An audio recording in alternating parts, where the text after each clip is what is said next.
Hey, what's going on, guys? Welcome back. Well, we're out here once again working on the 1970 Dodge Super Bee.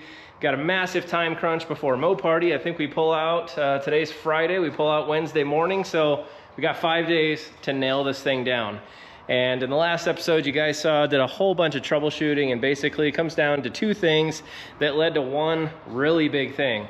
First being a misfire, so that's kind of where it kind of led down the road of diagnosis and figuring out why exactly the car is spitting and sputtering, and really only 3 or so cylinders are getting hot. So we checked the plugs, they look terrible, checked all the wiring for the coils, swapped the coils, basically swapped everything except for the coil drivers.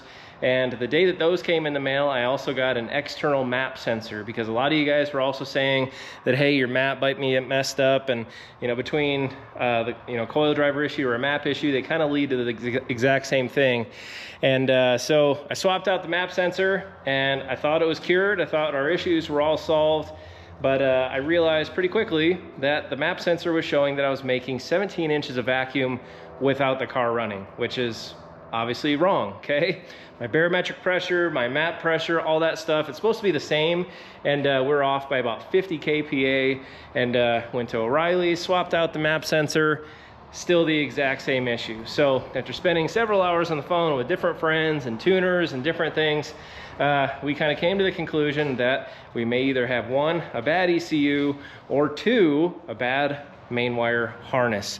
Now this is a brand new Holley Terminator X setup here on our Gen 3 Hemi, and the kit is super nice, but there's a flaw somewhere, and I hope today we figure it out, and I hope to God by the end of this video we can finally make some burnouts and hopefully get this thing on the road running and driving, because really everything else is done on the car. So full suspension, brakes, I mean, literally everything is done.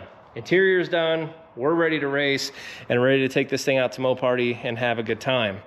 Now, yesterday, the day that the last video came out, I called my friends over at Holley in a panic and said, hey, I think we have a bad ECU or a bad wire harness. I ran through the entire bit of troubleshooting that we did, and they said, hey, we agree. We think you're dead on with it. And so they actually overnighted me a completely brand new Terminator X kit, the whole thing. So if I ripped out everything I have, this would be a complete replacement for that. So we have a complete main wire harness, a brand new ECU, and then I actually have 2 sets of coil drivers, because actually I had 3. I sent one back to Summit, but I did get one with this kit, of course. I got one the other day when we started troubleshooting the other issues.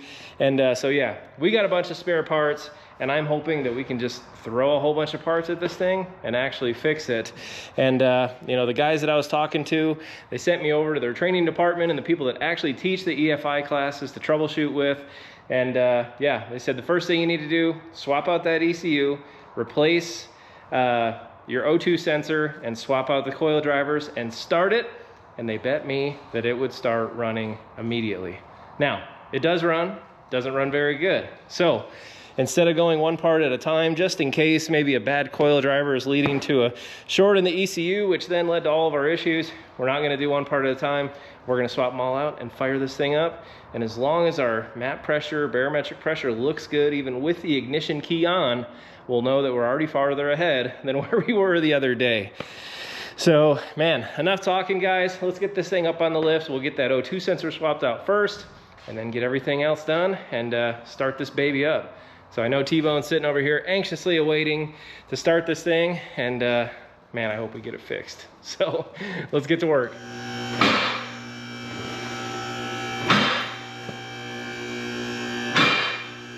All right, so a lot of you guys did make comments that by running the car open headers, even though it sounded wonderful, could have actually damaged the O2 sensor and led to a lot of the same exact issues that we had with the car. So a few people had asked, take a look at it, see if it's sooty, if it's covered in anything like that.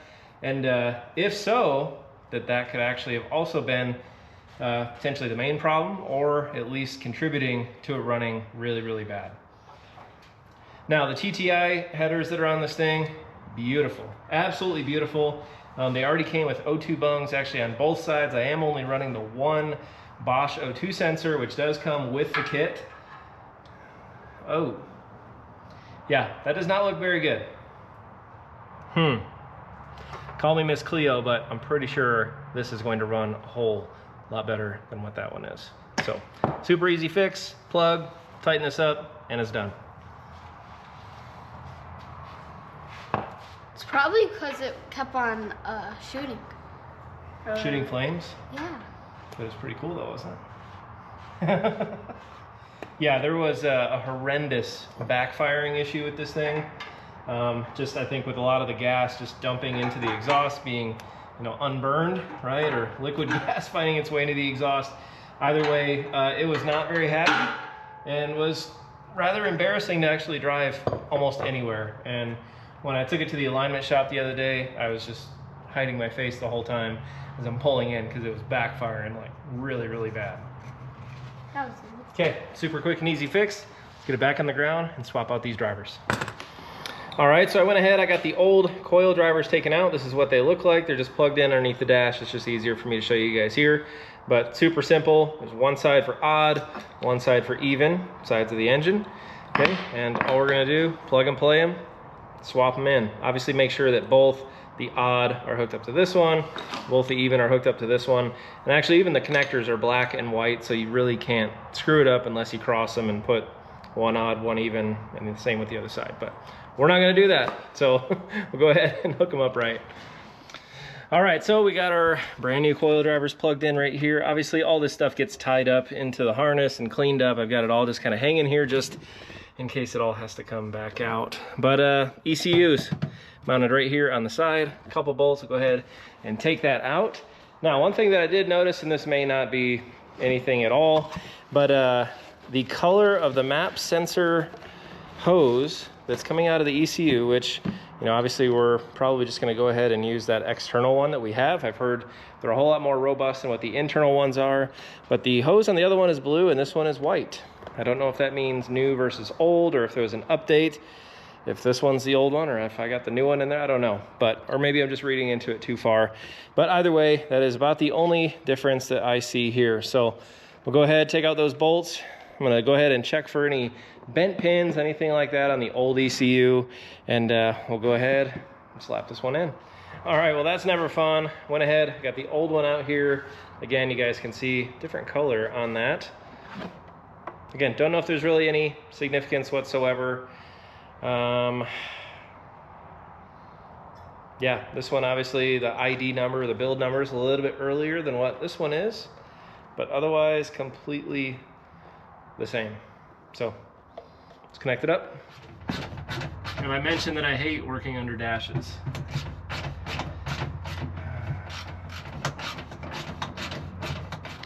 Alrighty, so I got the ECU all hooked in. Everything went back exactly where it was before. It's basically the exact same ECU.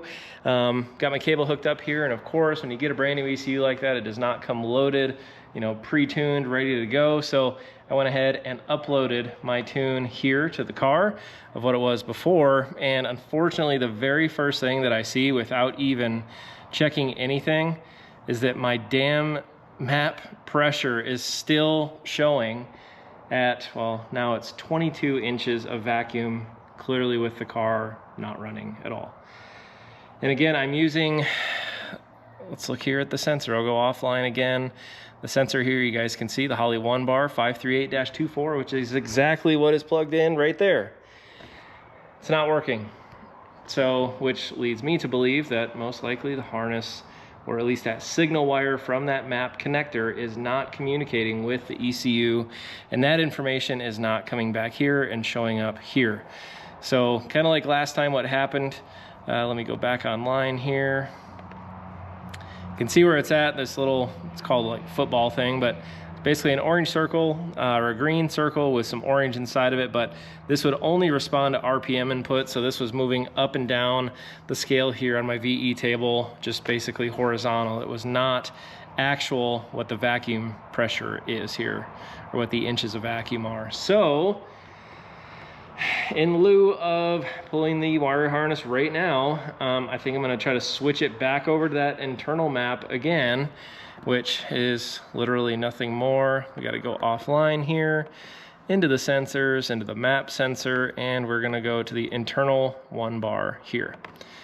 So we've got that done. Now we're gonna go back online. We then have to upload that to the ECU. T-Bone, go ahead and cycle power off and back on, please. Okay. And what does our map say now? There we go. Okay, the map pressure just went up to 87, which it should match the barometric pressure right here. So before we start it, I have to switch over that vacuum line. I'm gonna go ahead and just unplug that map sensor connector there, and pray to God that we have a successful start. We should be all set. Okay, the hose is switched over. T-Bone, let her have it.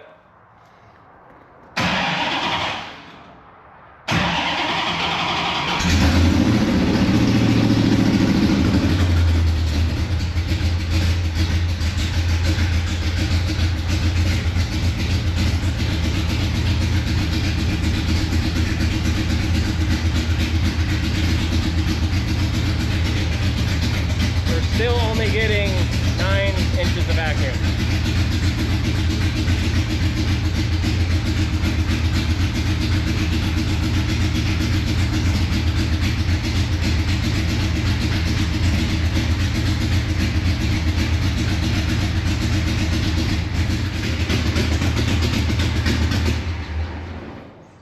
I'm gonna go inside. You're gonna go inside? Yeah. Yeah, it's not super exciting. Exact same problem that we had before. Literally no change whatsoever. And man, guys, well, 2 things here.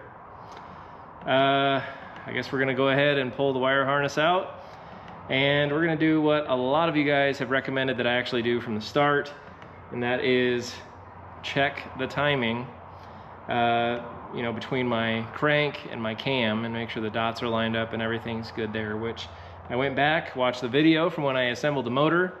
Everything looks exactly how it's supposed to be. So not quite sure if that's, I guess it's more or less to just rule something else out at this point. So not good, and definitely not the result, obviously, that I'm looking for. So I don't even want to deal with this anymore. So frustrating. Okay, well, I don't know how many beers it's going to take to pay neighbor Jake to come over and help me with this wire harness, but whatever it takes, I guess we're going to get it done. All right, well, it's the next day out here, and we burned some serious midnight oil last night. We got the entire new wire harness in. The only sensor that was replaced yesterday was that O2 sensor. Didn't change out anything else. So, you know, this kit is so easy to put in. I have cut off all the little tags that say where things go, but, you know, it's all cut to length. The connectors only go in one place. It's really kind of hard to screw up, actually, unless you have the #1 cylinders on the passenger side and vice versa, okay? But it's all labeled, and again, you really can't mess it up. But yeah, so we got that all swapped out. Neighbor Jake did a really nice job tucking everything away here on the inside, zip tying it all, putting it all away. And if you're wondering how many beverages he charged for that, every single one of them. We're completely out. So we got to fix that. But the rest of it's all put back together here. Man, yeah, not a whole lot else has changed. We did clean up some of the routing here. We still got a little bit of work to do here. But again, it's all kind of for naught if it doesn't start up and actually run well. So I have been working with a tuner. Some of you guys may or may not know him. Fantastic tuner. His name is Richard Nedball from Mopars West. I will link his website below. Fantastic. Did it all remotely for me. And he put together a really, you know, a safe tune for me to at least get started. And then, assuming all goes well, we can give him a call back, run through everything with him, and make sure it's all good to go. And then we can actually take this car out for a ride. But I may be getting a little bit ahead of myself here. So without further ado, I'm going to go ahead, turn the key, make sure, you know, the file's all loaded and everything. And man, pray to God this thing actually runs a lot better than what it did. All right, well, the file loaded nice, no issues there whatsoever. I am using the internal map sensor. I didn't show it just a moment ago, but when I went to go hook everything up, unfortunately, it's still showing the map pressure at either 25 kPa or 42 kPa, depending on which one I use. Maybe I've got two bad ones. Again, one came from O'Reilly's, the other one came from Holley. They do look kind of completely, well, they look the same, but the cases are different colors. There's black and there's gray. Maybe I got one bad one, maybe I got two bad ones. All that I know is the only thing that's reading accurate right now is the internal map sensor. So we'll go ahead and roll with it. But man, the rest of it all looks good. The barometric pressure matches the map sensor just like what we wanted. Again, looking at the spark table, everything looks pretty close to what it was before. So let's hop in it and see how it starts. Okay, the good thing is when I turn the key, everything primed. So that all looks really good. That's my screen. Okay, there we go. All right, here we go.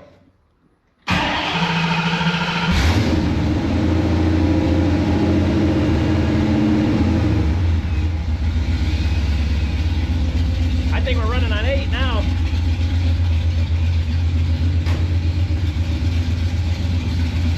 It's way smoother. Oh yeah. All right, well, I spent close to the last 2 hours on the phone with Rich from Mopars West, and the car runs really, really good, you guys. Like, I can't stop smiling, and honestly, like, the anxiety, thank God, is like falling at a very rapid race. I'm probably gonna crash after this because it's been such a long, really, like the last 2 weeks have been so insane.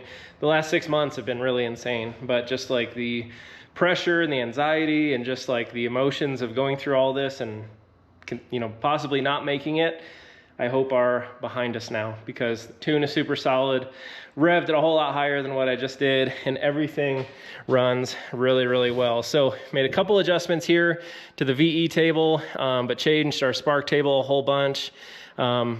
I am gonna continue on and just go ahead and use the internal map sensor. He did assure me that unless you're really running boosted applications or if there's a defect with that one, there's really actually not a need to run the other one, which is great news. So I will go ahead and take those back to the store where I got them.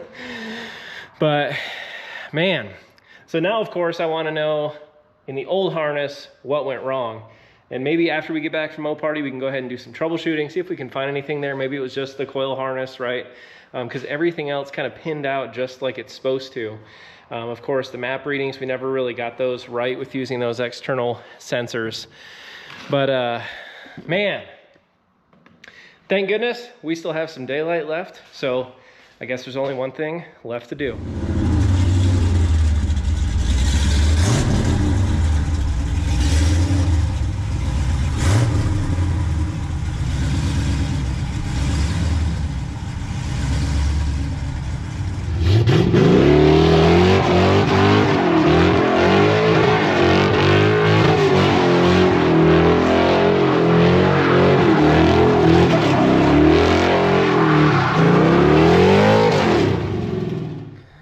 I know I only gave you guys a very small taste of that test drive there with the Burnout, but this thing runs so insanely good. I can't stop smiling. I can't stop looking at it.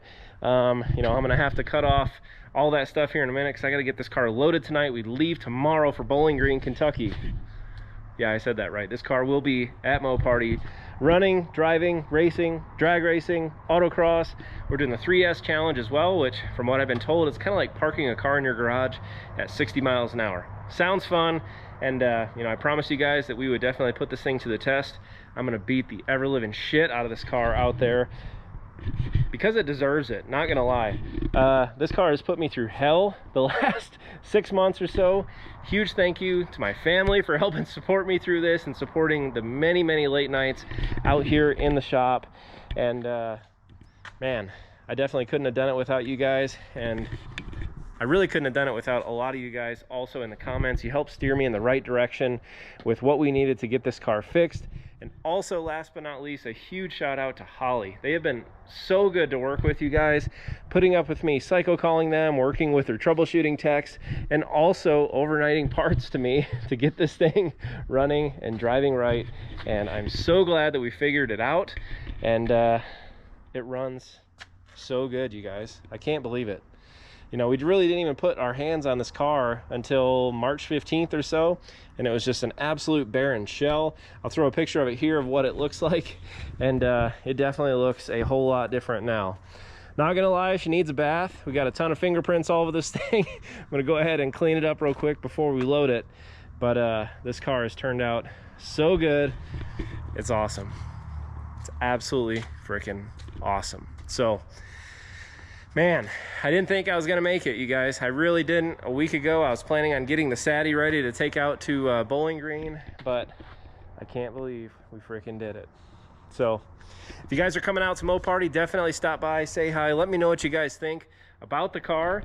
And ooh, one last thing, if you're coming out there and you have a set of clean 70 Coronet or Super B seats, front and rears, I'm definitely looking for a set. So those of you swap meet guys, definitely get at me. Or if you're out there and you see them, let me know immediately so we can scoop them up, because I want to make sure we have the right seats in this car.